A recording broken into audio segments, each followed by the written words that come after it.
প্রতিভাত গুণী অভিনেত্রী, অনেক বছর পর তার সাথে কাজ করেছি, যদিও 7 এপিসোডে একটা এপিসোডের একটা সিনে আমরা একে অপরকে দেখতে পাই।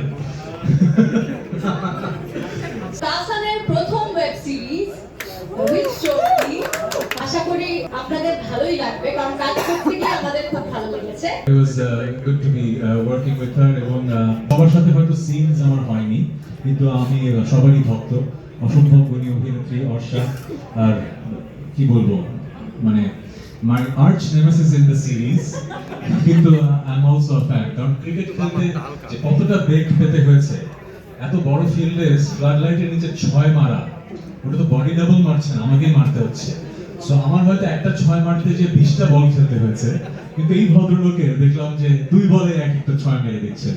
So he is a brilliant actor plus a brilliant cricketer. আমার সহশিল্পী ছিলেন নির্মান্তাশা। নির্মান্তাশার প্রথম কাজটাও ছিল আমার সাথে, আবার এই কাজও আমার সহধর্মিণী হিসেবে উনি কাজ করেছেন। আমাদের কেমিস্ট্রিটা অসম্ভব লেয়ার এবং অসম্ভব কমপ্লেক্স। আমি বলবো যে মানুষ খুবই সারপ্রাইজ হবে আমাদের এই কেমিস্ট্রি দেখে। ওয়ালটন এসিতে ইনস্টলেশন একদম ফ্রি। আপনাদের সাথে আমার খুব কম দেখা হয়। So thank you so much for coming and thank you so much for being here. আমি আজকে আপনাদের সাথে আমিও প্রথম এই ট্রেলারটা দেখলাম and I was blown away. আমার খুব ভালো লেগেছে। আমি নিজে কাজ করেছি বলে না, ট্রেলারটা আমি প্রথম দেখলাম তো আমার first reaction was I was blown away. আমি জানি না পুরো গল্পটা সবার কেমন লাগবে। এই গল্পে অনেকগুলো এক্স ফ্যাক্টর আছে। ক্রিকেট নিয়ে একটা ওয়েব সিরিজ প্রথম হলো। আরিফ খুব নামকরা প্রযোজক হিসেবে ওকে সবাই চেনে, ওর প্রথম পরিচালনা।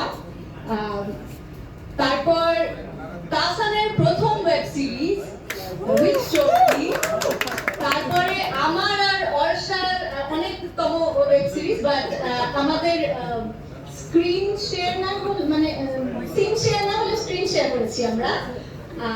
অনেকদিন পর মনোজের সাথে কাজ করেছি, মিমের সাথে, সবার সাথে, মানে অনেকের সাথেই, অনেক অনসম্বল কাস্টিং তো, অনেকে একসঙ্গে সবাই মিলে কাজ করেছি। একটা সবার সম্মিলিত প্রচেষ্টা আছে। আশা করি আপনাদের ভালোই লাগবে, কারণ কাজ করতে গিয়ে আমাদের খুব ভালো লেগেছে। সবাই আবারও বলছি যে ট্রেলারটা দেখুন, ট্রেলারটা শেয়ার করুন, আর আমি ওই সংবিধিবদ্ধ সতর্কীকরণ দিব না।